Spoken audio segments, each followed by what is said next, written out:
I'm Antara Gangwal, and I'm here at the Smith Carlos statues at San Jose State University. Today, I'm here for the 5th annual Silicon Valley Pain Index press conference, which is a report of almost 200 statistics that cover racial discrimination, poverty, homelessness, and other issues in the Silicon Valley. The index has been released annually since 2020 by a team of researchers, organization leaders, and students. This year's co-principal investigator was Dr. Myers-Lipton, Professor Emeritus of Sociology at San Jose State University. The report is really a chance for the community to reflect and decide what to do. It's uncovering really the reality for the bottom 60%. You know, the Google and the Apple and the Cisco and Adobe, they're all here, and that's true. They are all here.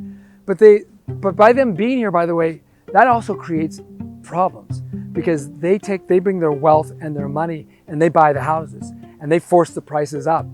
People can't have the American dream. 7% if you're Black, 9% if you're Latino, but that means 90% can't get the American dream, which is to own a house. They're outside the market. That's a sad reality. Community organizations like Second Harvest Food Bank find the data reported in the index to be helpful at raising awareness.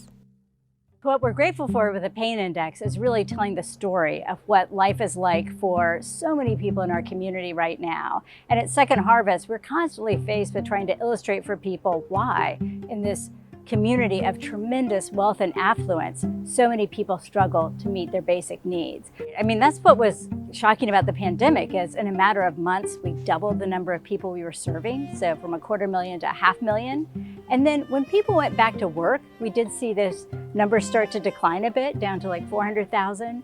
As soon as we saw inflation hit and we saw a lot of the government era benefits start to go away, we saw those numbers rise again. And so now we're back up to 500,000 people a month. Last month, we served 527,000 people.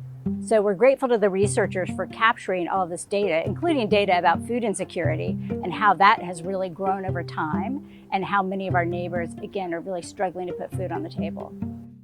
SJSU students, part of the student project team, also played an important role in creating this year's report.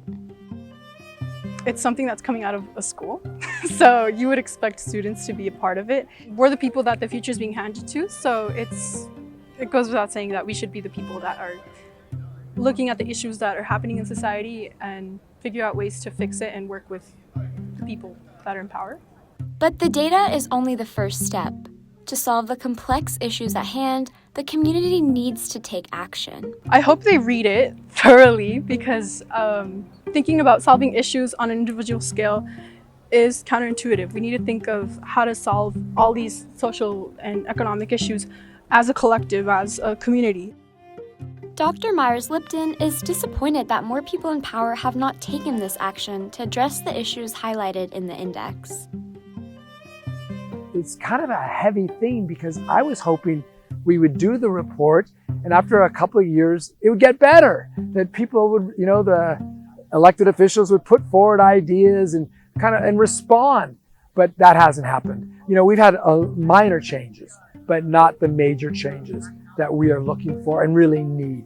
Statistics are about people. And so if we can personalize the statistics and recognize ourselves, our friends, our loved ones, our community members in these statistics, that might help drive some action. The action that I really want to see happen after we can kind of get to a place of seeing it is I want to see dialogue. I want to see people come together. I want to see people talking about it. I want to see people finding those ways that the things that we're individually interested in intersect with the other things that other people are individually interested in. So find those ways where we are connected and through what I hope is continued dialogue and discussion, maybe that can lead to advocacy and action.